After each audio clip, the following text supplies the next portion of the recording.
I smashed my iPhone 4, but to my surprise, I threw it down the stairs and it worked! What? Some of you guys are just crazy with your devices. Hello everyone, this is Energetic Ruth, and this time I have a different video for you today. If you have joined me in my live streams, then you know that I love to tell stories and read yours. But this time I started a live stream with the purpose of turning it into a video. And yes, that's what you're watching right now. After I shared my story, the chat just shared ridiculous stories about their own devices. So be sure to watch all the way through to see that. As we start these stories, please like this video, subscribe, and click on the bell so you know when more videos come out, and especially when I go live. And with that, let's get started. What happened to your phone? Great question, because it is time to tell that story. Like, back in March, I dropped my phone as I was running outside. I was running from my car to the front door. I was like racing my sisters to get to the front door just for fun. It was a jacket pocket, so it's kind of loose and stuff like that. It wasn't really good secure. Yeah, let's go this way. And so my phone slipped out, fell face first onto the concrete, and got good cracks on it. I learned that the cracks were not cutting my fingers, so it wasn't like too bad. But then I noticed later on, there was this black spot on my phone. It's not too big, but sometimes like when I'm typing, I can't exactly see what I'm typing because of this black part. But my phone is still functioning fine. And then, not many days later, one morning, my phone would not turn on. It just wouldn't turn on. But I discovered it was on, but the screen stayed black. I ended up like giving my phone to my siblings and let them experiment and see what it took to turn on the phone. When they finally were able to turn it on, we discovered that now I have a whole gallery full of screenshots of them experimenting of trying to turn the phone on. So that's great. What I also discovered was I couldn't just turn my phone back off because then the screen would not turn back on. And so I would spend the rest of the day trying to keep my phone on, refusing it on opportunity to turn off. Later on, my phone acted normal again, but then my phone found a middle ground. It would not turn the screen on, or sometimes would.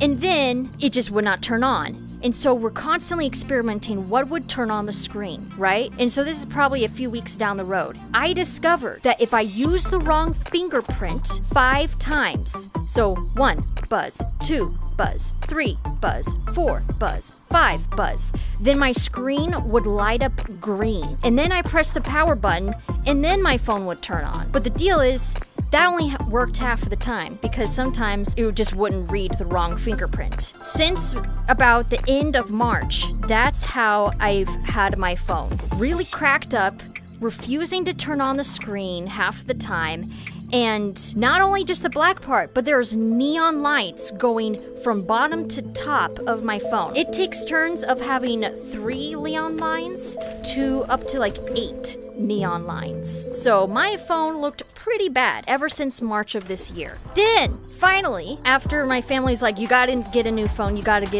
I finally looked around online for something different. So that old phone was a Galaxy S9. They make a Galaxy S24 now. So I could have a little more of a phone upgrade. I looked around and I decided I wanted to go for the Galaxy S20. One of the reasons why I went for it is because it didn't seem like too big. And because I'm a girl, I have girl pockets. I don't want like a big phone. Like phones nowadays I feel like have been just getting bigger. And I don't like that. The way my family does it half the time is we buy refurbished phones. So like phone that's completely functional, but it's also cheaper. This Galaxy S20 would cost me $175. If you guys check right now of how much it would cost brand new, it costs way more. So like I felt like, oh wow, I'm getting like a great deal. So my parents were telling me about like make sure that this phone is able to work on any service. My family use US Cellular. We've never used anything else. So my parents just want to make sure like, hey, make sure it is able to use the US Cellular. I checked in the description, yes, it is compatible to be in any service. So I bought the phone. Aw, Matthew. And I bought a phone case for the phone because my mom said, you know you dropped your phone and it all cracked up, get a good phone case right away so you don't get a phone and then just drop it again and you just broke it again, right? So I bought a phone case the same day. Well, about mid this week, I got the phone. The phone came in, I opened it, I'm looking at it, and I'm liking this phone. I'm like, I'm excited to get this phone over to the service, copy my old phone over to this phone, and just like all of that, I'm excited to use this phone. One of the big reasons why I needed to get a newer phone, like today, is because next month I'm gonna be gone out of state for a week. Just me and a couple of younger sisters. And so my dad is like, I really want you to have a good functioning phone. Because I've been missing my family's phone calls because of that dumb screen won't turn on. Yesterday, we went over to US Cellular. I gave over my 2 phones, my Galaxy S9 and Galaxy S20. Like, I'm gonna get a good upgrade. I'm tired of my old phone's horrible camera and all of that. Not 2 minutes in her starting the process, she said, we can't use this phone. I'm like, well, I made sure that it was compatible for all services. But she said, but our service won't support this phone. I did not know that would happen. I would not think that a service would just deny a phone, especially since most of my family have been using Samsung Galaxies. Like, all of a sudden they deny this one Samsung Galaxy? I was just confused and baffled. And she's like, but we got a return of a phone and you can use that one. Like, I can put the price down a bit so it's kind of like similar price. And she compared the specs and she's like, it's really similar to this phone that you want to use. And I'm just like, okay, so now a phone is being sold to me. I was disappointed because I was actually looking forward to this phone. I end up saying, like, you know what? It's just a phone. I really don't need to be that picky. I'll just buy this phone and return my Samsung Galaxy 20. I'll just deal with it. The only thing that I'm still a little upset about is this phone is bigger than my Samsung Galaxy 9 and the Samsung Galaxy 20. It's just a bit bigger, and I don't like that because, again, I'm a girl. I have girl pockets. I like having my phone sometimes in my front pocket, and I don't think this phone can do that anymore. I'm gonna have to stick to my back pocket and all that, and I just don't like that. I now have a Samsung Galaxy A25.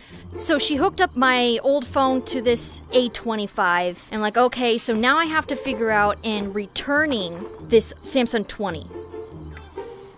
This morning, my phone case for the Galaxy S20 came in. Now I have to return 2 items. So I'm spending double than I expected because I ended up buying 2 phones. This morning I was talking to my mom like, do we know anyone that needs a phone so I don't have to ship this? And she's like, no, especially because, like, if US Cellular won't use this phone's now, like, not desired. Like, great, like, if anyone wants an iPad phone, just buy that from me and there's your phone right away. So, that's been my process this week. I have 2 phones and I need to return one of them. I would have honestly just put your SIM in the new phone yourself, then transfer the data yourself. Would that work? Yeah, it would work. I did it to my phone upgrade. So, what's your guys' stories? I'm excited to see what you guys have. Well, my mom was putting clothes in the washing machine, then she accidentally put my phone in the washing machine. Now it's broken. But that was ages ago. Was your phone still in your pocket? Matthew?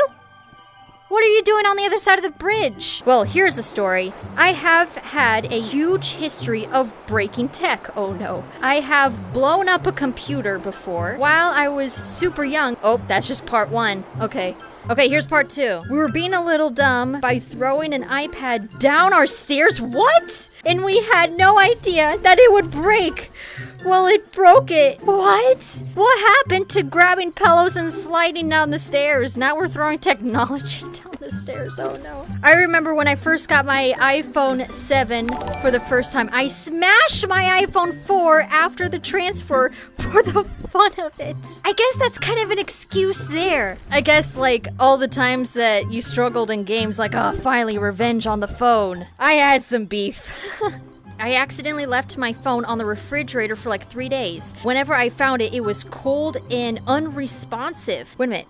Okay, in your refrigerator. What? I was on a roller coaster once, midway through the loop, then it flew.